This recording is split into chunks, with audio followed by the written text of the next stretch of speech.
Jumpa lagi sobat, melanjutkan kisah Jejak di Balik Kabut karya Esa Mintarja untuk Anda semuanya.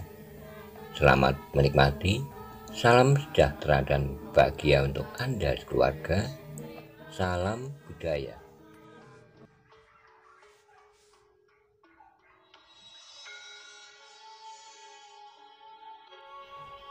Pada episode sebelumnya dikisahkan ketika Paksi meninggalkan rumahnya untuk menuju ke Alas Jabung, ia diikuti oleh 2 orang pengikut Haryo Wisoko. Ketika Paksi memergokinya, kemudian 2 orang itu menyerangnya. Bagaimana kisah selanjutnya? Simak bersama-sama.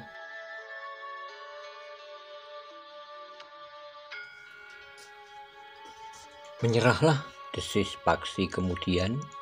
Aku adalah prajurit Sandi Pajang yang langsung berada di bawah perintah Ki Gedi Pemanaan. Kedua orang itu termangu-mangu jenak. Keris yang menancap pada batang pohon gayam itu harus dicabut, tetapi tidak terlalu mudah. Tidak ada gunanya kalian melawan, berkata Paksi kemudian. Persetan, geram seorang di antara kedua orang itu. Bahwa kau berhasil menghindar itu bukan pertanda bahwa kau akan dapat mengalahkan kami.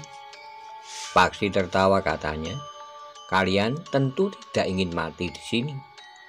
Keduanya tidak menjawab, tetapi tiba-tiba saja keduanya menyerang dengan garangnya. Seorang di antara mereka pun telah mencabut kerisnya pula. Paksi mundur selangkah, kesempatan itu dipergunakan oleh orang yang lain untuk mencabut kerisnya yang tertancap di pohon gayam. Paksi tertawa lebih keras ketika ia melihat orang yang mencabut keris dengan mengerahkan tenaganya itu justru hampir jatuh terlentang. Dengan susah payah ia berusaha mempertahankan keseimbangannya. Hati-hatilah, berkata Paksi, kau akan dapat terjatuh nanti. Aku koyak mulutmu, geram orang itu. Keduanya pun kemudian telah menyerang Paksi dengan garangnya, masing-masing dengan keris di tangan. Paksi yang kebetulan tidak membawa tongkatnya telah mencabut kerisnya pula. Namun ia pun berkata, aku tidak ingin membunuh kalian, aku minta kalian menyerah saja. Tetapi keduanya tidak menghiraukannya, keduanya justru meningkatkan serangan-serangan mereka. Pertempuran pun menjadi semakin sengit. Paksi memang tidak ingin membunuh kedua orang itu. Ia merasa perlu untuk menangkap mereka hidup-hidup. Namun dengan demikian, maka Paksi pun harus berhati-hati. Kerisnya tidak boleh menikam kedua lawannya sehingga dapat membunuh mereka. Seandainya ia berhasil melukainya dengan kerisnya, ia pun harus segera menaburkan obat pada luka itu. Karena kerisnya adalah keris yang mengandung warangan yang keras.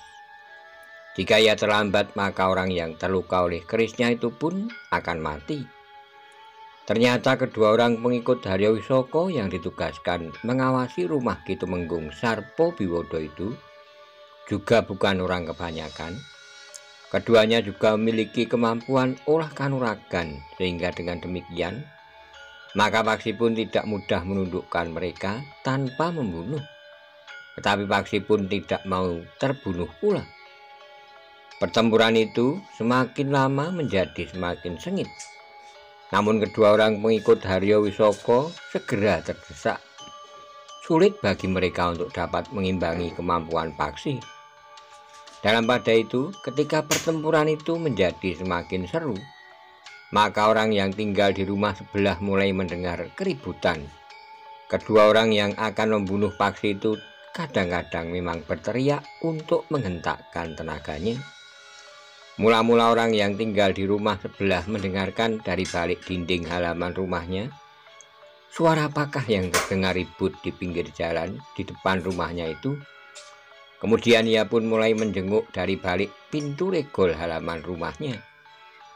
Orang itu pun terkejut. Di pinggir jalan depan rumahnya 3 orang tengah terlibat dalam perkelahian. Pada saat yang hampir bersamaan, orang yang tinggal di seberang jalan telah menjenguknya pula. Bahkan orang itu telah melangkah keluar pintu regolnya. Orang itu juga terkejut ketika ia melihat tetangganya di seberang jalan menjenguk, maka ia pun segera berlari melintas jalan. Orang itu berkelahi, katanya. Apakah kita harus melerai? Mereka bersenjata. Keadaan mulai menjadi gaduh. Dua orang yang kebetulan berjalan lewat jalan itu pun berhenti pula. Berapa saat kemudian maka para penghuni rumah di pinggir jalan itu telah keluar pula dari rumah mereka. Sementara beberapa orang yang berjalan pun telah tertahan. Dalam pada itu, kedua orang yang akan membunuh Paksi menjadi sangat gelisah. Mereka mengira bahwa pembunuh Paksi dapat dilakukan dalam sekejap. Jika tiba-tiba saja mereka menusukkan kerisnya, maka anak muda itu tentu akan segera terkapar. Tapi perhitungan mereka keliru, tusukan mereka tidak menyentuh sasarannya. Bahkan yang terjadi adalah perkelahian yang sengit. Namun Paksi pun kemudian terkejut ketika tiba-tiba seorang di antara kedua orang yang akan membunuhnya itu berteriak, "Tangkap orang ini! Anak muda ini telah berusaha melarikan anak gadisku dengan paksa." Yang seorang lagi yang langsung tanggap terhadap sikap kawannya berteriak pula, "Kemenekanku itu telah disembunyikannya sejak 3 hari yang lalu." Beberapa orang yang mulai mengerumuni perkelahian. Namun orang itu berteriak lagi, "Tangkap orang ini! Ia harus mengatakan di mana anak gadisku disembunyikannya." Beberapa orang yang berkerumun itu di luar sadar telah mengepung arena perkelahian. Karena kedua orang itu berteriak-teriak terus, maka orang-orang mulai percaya bahwa anak muda yang berkelahi itu telah melarikan anak gadis dan kemenakan kedua orang lawannya. Tapi Paksi pun berusaha untuk menjelaskan, "Tidak, mereka mencoba untuk membunuhku. Jangan dengarkan kata-katanya, ia telah mencuri anakku." Orang yang berkerumun memang menjadi bingung. Sementara itu Paksi pun berkata, "Biarkan aku menangkap keduanya. Nanti aku akan menjelaskan apa yang sesungguhnya terjadi di sini. Ada persoalan yang jauh lebih penting dari sekedar melarikan seorang gadis." Orang-orang yang berkerumun memang menjadi bingung karena kedua orang lawan Paksi itu selalu berteriak-teriak bahwa anak muda itu telah menculik anak gadis mereka. Maka hampir saja orang-orang yang berkerumun itu termakan, namun di antara mereka ternyata masih ada orang yang sempat mempergunakan nalarnya. Katanya, "Jangan bertindak sendiri-sendiri, kita mencoba untuk menghentikan perkelahian itu." Orang-orang yang hampir saja beramai-ramai menangkap Paksi tertegun. Sementara orang yang masih mempergunakan nalarnya itu berteriak, "Berhentilah berkelahi, kita akan berbicara. Yang salah akan ditangkap, tetapi kita akan sempat membuat pertimbangan-pertimbangan yang benar." Tetapi seorang di antara lawan Paksi itu berteriak, "Anak ini harus ditangkap, ia licik dan pintar berbicara. Anak perempuanku telah dilarikannya." Teriakannya hampir saja berhasil, namun Paksi pun berkata, "Aku bersedia berhenti berkelahi, tetapi aku minta agar kami bertiga tidak boleh meninggalkan tempat ini. Kami bertiga harus dihadapkan kepada petugas atau kepada prajurit di barak terdekat. Mereka akan segera dapat mengenali aku sehingga kalian akan yakin bahwa aku bukan pencuri. Omong kosong, ia akan pandai berbicara, jangan hiraukan." Bahwa kami bertiga, kedua orang itu tidak akan dapat mengelak atas kejahatan yang pernah mereka lakukan, berkata Paksi. Orang yang masih menggunakan nalarnya itu mengangguk-angguk. Jika anak muda itu bersalah, ia akan bersedia dan bahkan mengusulkan agar ditangkap dan dibawa ke barak prajurit terdekat. "Baiklah," berkata orang itu, "kami akan menangkap kalian bertiga dan membawa ke barak prajurit terdekat." Paksi melompat mengambil jarak dari kedua lawannya sambil berkata, "Aku akan menyerahkan diriku." Tetapi kedua orang lawannya itu nampak ragu-ragu, bahkan keduanya pun kemudian saling memberikan isyarat. Paksi curiga atas isyarat itu, namun sebelum Paksi mengambil langkah, Keduanya pun telah meloncat melarikan diri ke arah yang berbeda sambil mengayun-ayunkan kerisnya. Mereka menyibak orang yang berkerumun semakin banyak. Paksi terkejut, ia tidak mau kehilangan kedua orang lawannya. Karena itu maka Paksi pun segera melompat mengejar salah seorang dari mereka sambil berteriak, "Tangkap yang seorang lagi, mereka bukan sekedar penjahat, tapi mereka adalah pengkhianat." Beberapa orang memang berusaha mengejar seorang di antara lawan Paksi, tetapi karena orang itu mengacung-acungkan kerisnya, sementara orang-orang yang mengejarnya tidak bersenjata, maka akhirnya orang itu berhasil meloloskan diri. Tapi seorang lagi yang dikejar oleh Paksi sendiri tidak mampu melepaskan diri dari tangan Paksi. Perkelahian masih terjadi, tetapi Paksi yang telah menyarungkan kerisnya justru sulit untuk menghindarinya. Ketika orang itu berusaha mengayunkan kerisnya menusuk ke arah lambung Paksi, Paksi mampu mengelak sambil melompat ke samping. Maka Paksi pun kemudian berhasil menendang pergelangan tangan orang itu hingga kerisnya terlepas dan jatuh di tanah. Dengan cepat orang itu berusaha untuk menjangkau kerisnya, tapi dengan cepat kaki Paksi menyambar tubuhnya hingga orang itu terlempar jatuh berguling di tanah. Demikian orang itu berusaha bangkit, maka sekali lagi Paksi menyerangnya. Tangannya terayun mendatar menyambar keningnya, sehingga orang itu pun terhuyung-huyung surut. Paksi yang memburunya langsung menyerang orang itu pada dadanya. Pukulan tangan Paksi yang menghantam dada orang itu terasa bagaikan hentakan batu sebesar kepala kerbau yang jatuh menghimpitnya. Sekali lagi orang itu jatuh terbanting. Namun ia tidak segera dapat bangkit, matanya menjadi berkunang-kunang, sementara napasnya.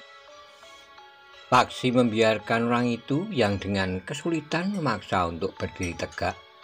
Paksilah yang kemudian memungut keris orang itu sambil mengacungkan keris itu. Ia pun berkata, "Kau aku tangkap." Orang itu tidak dapat mengelak. Ujung keris itu hampir melekat di dadanya sebelah kiri. Jika keris itu ditekan, maka ujungnya akan segera menancap di jantung. Sementara itu beberapa orang telah berdatangan. Seorang yang diantara mereka pun berkata, "Yang seorang tidak dapat ditangkap." Paksi menarik napas dalam-dalam katanya, "Biarlah yang seorang ini akan dapat menunjukkan kemana kawannya itu melarikan diri. Aku akan membawanya ke barak di sebelah alun-alun Pungkuran. Ia akan ditahan di sana.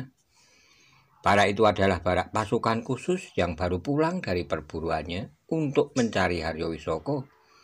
Tetapi ternyata Haryo Wisoko telah terbunuh justru di kota raja. Ya, aku adalah salah seorang penghuni barak itu." Beberapa orang nampak ragu-ragu untuk memantapkan kepercayaan mereka.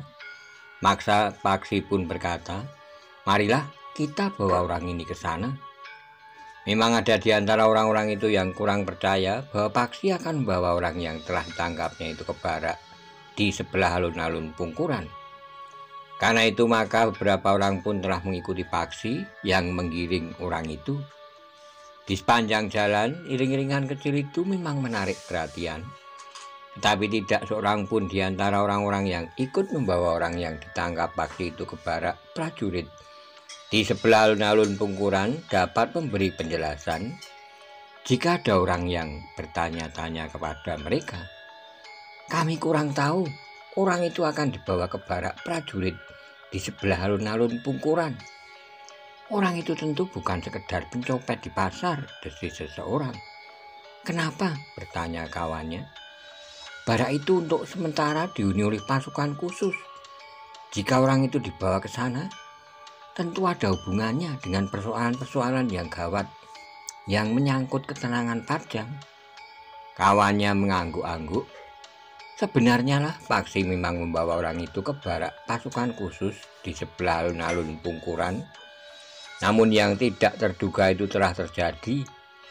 Ketika Paksi melewati jalan yang menuju ke alun-alun Pungkuran, Maka tiba-tiba saja orang itu menjerit kesakitan. Paksi memang melihat anak panah yang meluncur dengan cepat, dilepaskan oleh seorang yang berada di balik dinding, yang memagari alun-alun Pungkuran itu, langsung mengenai dada orang yang akan dibawa ke barak prajurit. Dengan sigapnya Paksi melompat memburu ke arah asal anak panah itu. Ia pun segera meloncat ke atas dinding, namun Paksi tertegun. Ia tidak melihat orang yang dicarinya. Untuk beberapa saat Paksi mengamati keadaan di sekitarnya. Ia hanya melihat sebuah busur dan dua anak panah yang tidak dipergunakan. Agaknya karena satu saja anak panah itu telah berhasil membunuh sasarannya. Orang itu tidak melepaskan anak panah berikutnya. Mungkin akulah yang akan menjadi sasarannya. Kemudian tetapi orang itu tergesa-gesa, geram Paksi.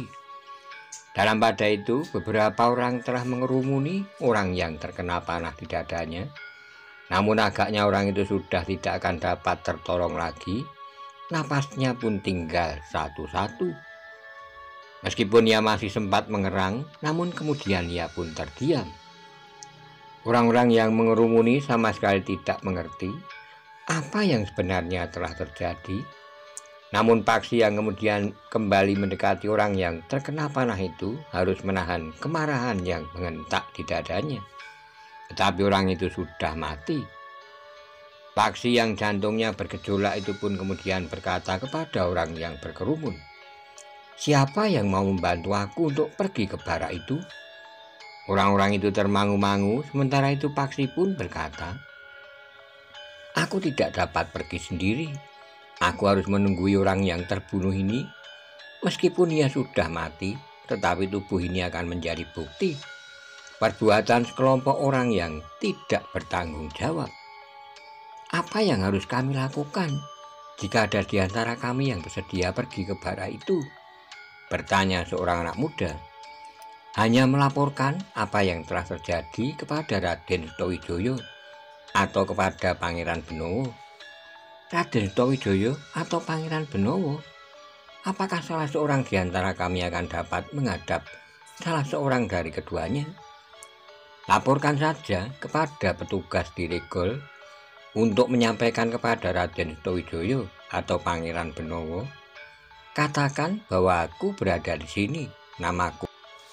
Anak muda itu ragu-ragu sejenak, namun kemudian ia pun berkata, "Aku akan pergi ke barak itu." Demikianlah beberapa lama Paksi menunggu. Semakin lama semakin banyak orang yang berkerumun. Mereka bertanya-tanya apa yang telah terjadi, tetapi tidak seorang pun yang dapat memberikan jawaban yang jelas.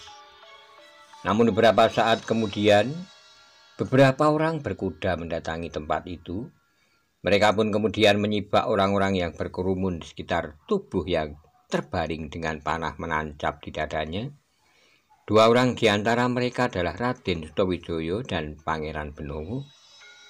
"Kita bawa tubuh ini ke barak," berkata Raden Sutawijaya. Seorang prajurit pun kemudian telah menaikkan tubuh yang sudah tidak bernyawa itu ke atas punggung seekor kuda.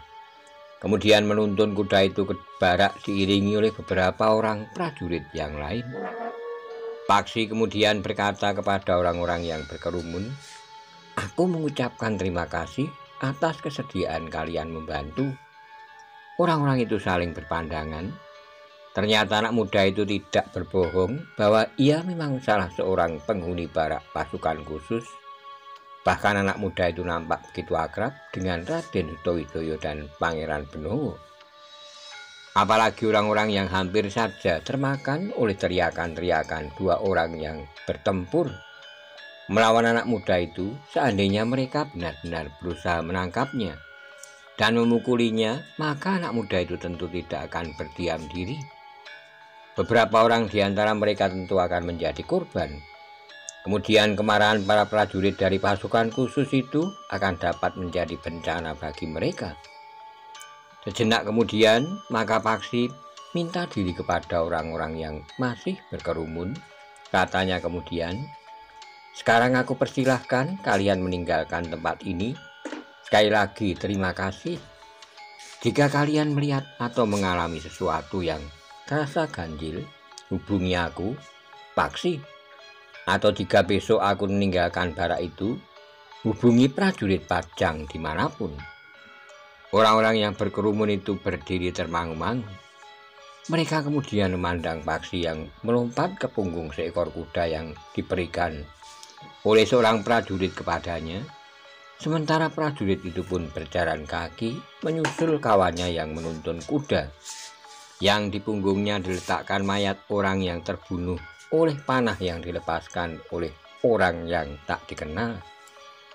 Jarak dari tempat itu ke barak pasukan khusus memang sudah dekat. Memang hanya bergeser beberapa puluh patok saja. Sehingga sejenak kemudian, Paksi pun telah berada di barak itu pula. Demikian Paksi duduk di pendopo bersama Raden Sutawijaya dan Pangeran Benowo. Maka Paksi pun segera melaporkan apa yang telah terjadi. Raden Sutawijaya dan Pangeran Benowo mendengarkan laporan Paksi dengan sungguh-sungguh.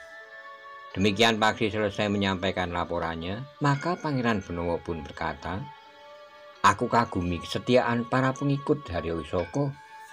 Memang luar biasa." Raden Sutawijaya pun mengangguk-angguk. "Dengan demikian kita pun tahu bahwa kau merupakan salah satu sasaran utama dari para pengikut Haryo Wisoko, Paksi. Tentu ada hubungannya dengan perintah ayahku sendiri. Satu teka-teki yang rumit. Kenapa ayahmu ingin membunuhmu?" desis Raden Sutawijaya. "Sementara kita tahu bahwa persoalannya bukan karena kau memusuhi Haryo Wisoko. Usaha ayahmu menyingkirkanmu sudah dilakukan sejak kau belum terlibat dalam permusuhan dengan Haryo Wisoko. Itulah yang membuat aku bersedih, Raden." "Sudahlah," berkata Raden Sutawijaya, "jangan menambah beban di hatimu. Untuk sementara batasi persoalan yang kau hadapi. Kita sedang mencari Haryo Wisoko. Jika kita berhasil, maka kita berharap untuk dapat menemukan Ki Tumenggung Sarpo Biwodo." Paksi pun mengangguk-angguk. "Nah, sekarang kita akan menyerahkan orang yang terbunuh itu untuk dikuburkan dengan baik." "Di mana orang itu akan dikuburkan?" "Biarlah orang itu dikuburkan dekat kuburan orang yang disebut Haryo Wisoko itu. Sementara kita harus mempersiapkan penyerahan para prajurit dari pasukan khusus ini ke kesatuan mereka masing-masing." Paksi mengangguk-angguk. Demikianlah, maka Paksi pun segera tenggelam dalam kesibukan. Ia harus mempersiapkan kelompoknya untuk menyerahkan mereka kembali ke kesatuan mereka. Perpisahan yang segera akan terjadi itu memang tidak menyenangkan. Setelah beberapa lama mereka bersama-sama, bukan sekedar bersama-sama bertamasya menyusuri lembar dan lereng-lereng pegunungan yang udaranya segar, tapi mereka bersama-sama bertarung dengan taruhan nyawa mereka. Beberapa orang di antara mereka benar-benar telah terbunuh sehingga untuk selamanya tidak akan bertemu. Karena itu, maka hubungan Paksi dan para prajurit menjadi sangat erat. Mereka merasa menjadi kelompok orang senasib sepenanggungan. "Apakah Ki Lurah dapat masuk ke dalam kesatuan kami?" bertanya seorang prajuritnya. Paksi tersenyum, katanya, "Aku bukan seorang lurah prajurit yang sebenarnya. Karena itu, aku pun harus kembali ke kesatuanku." "Kesatuan yang mana?" bertanya prajurit yang lain. "Bukankah aku berasal dari padepokan di hutan Jabung?" Prajurit itu menarik napas, katanya, "Ki Lurah sudah putus segala macam ilmu kanuragan. Karena itu, Ki Lurah dapat meninggalkan padepokan dan benar-benar menjadi seorang prajurit. Maka Ki Lurah pun akan benar-benar diangkat menjadi seorang lurah prajurit pada usia yang masih muda." Paksi tersenyum, katanya, "Aku harus kembali ke padepokan. Masih banyak yang harus aku pelajari. Pada saatnya, aku akan mengabdikan diriku bagi Pajang. Mungkin menjadi seorang prajurit, mungkin lewat jalur pengabdian yang lain." Prajurit itu mengangguk-angguk, namun prajurit yang lain pun berkata, "Kami berharap bahwa Ki Lurah akan sering datang ke kesatuan kami. Ya, aku akan berusaha untuk datang mengunjungi kalian di barak kalian." Di barakku tidak ada seorang pemimpin yang memiliki tataran ilmu sebagaimana Ki Lurah Paksi. Jangan membuat penilaian atas atasanmu. Mereka tentu orang-orang berilmu. Kalian adalah prajurit yang diikat oleh paugeran serta kesetiaan terhadap pengabdian. Ketika malam turun, maka di barak pasukan khusus yang jumlahnya tidak terlalu banyak itu telah diselenggarakan pertemuan khusus untuk menyelenggarakan acara perpisahan. Seorang prajurit yang lukanya masih belum sembuh dengan haru berkata kepada Raden Sutawijaya, Pangeran Benowo dan Paksi, kami belum pernah mendapat seorang pemimpin seperti Raden, seperti Pangeran dan seperti Ki Lurah Paksi. Tentu tidak, tetapi karena pada saat terakhir kalian berjuang bersama kami, maka seakan-akan kami adalah orang-orang yang terdekat dengan kalian.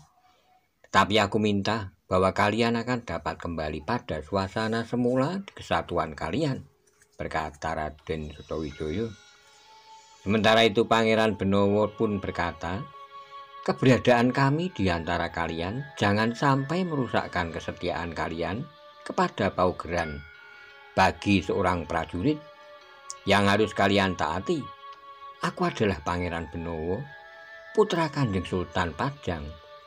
Atas nama Ayahanda Pajang mengucapkan terima kasih kepada kalian, tetapi tentu dengan pesan bahwa pada kalian masih dituntut kesediaan kalian meningkatkan perjuangan atas dasar pengabdian lebih tinggi lagi. Para prajurit itu mengangguk-angguk. Besok akan ada upacara penyerahan kembali pasukan khusus ini kepada upacara itu akan dihadiri oleh Ki Gede Pemanahan yang secara resmi akan mewakili Ayahanda Kanjeng Sultan Hadiwijaya. Malam itu dilalui dengan suasana yang berbaur antara kegembiraan dan keharuan. Namun mereka bukanlah orang-orang yang cengeng. Mereka berhadapan dengan kenyataan dan ketahanan jiwa seorang prajurit. Karena itu maka mereka jalani tugas-tugas mereka dengan hati lapang. Demikianlah di hari berikutnya, maka di halaman barak itu telah dilakukan penyerahan kembali para prajurit dari pasukan khusus kepada kesatuan mereka masing-masing. Penyerahan kembali itu pun ternyata tidak luput dari perhatian para pengikut Haryowisoko. Mereka mengartikan serah terima itu sebagai satu babak akhir dari usaha perburuan terhadap Haryowisoko, karena Haryowisoko sudah dinyatakan mati. Mereka tidak akan memburunya lagi, desis seorang petugas sandi yang ditugaskan Haryowisoko untuk mengawati para prajurit dari pasukan khusus itu. Ternyata ketajaman penglihatan orang-orang Pajang hanya sampai sekian. Kawannya tertawa, katanya, permainan Haryowisoko kali ini benar-benar meyakinkan. Jangan didengar orang lain. Meskipun orang-orang di lingkungan kita sendiri, orang-orang kita pun harus yakin bahwa Haryowisoko telah mati. Apakah pernyataan itu tidak mengendorkan perjuangan para pengikut Haryowisoko? Mungkin, tapi Pajang akan kehilangan kewaspadaan. Demikianlah saat matahari sepenggalah, maka upacara itu pun sudah selesai. Para prajurit mendapat kesempatan untuk beristirahat di rumah mereka masing-masing. Jika saatnya mereka kembali, maka mereka tidak lagi kembali ke barak pasukan khusus itu, tetapi mereka akan kembali ke barak pasukan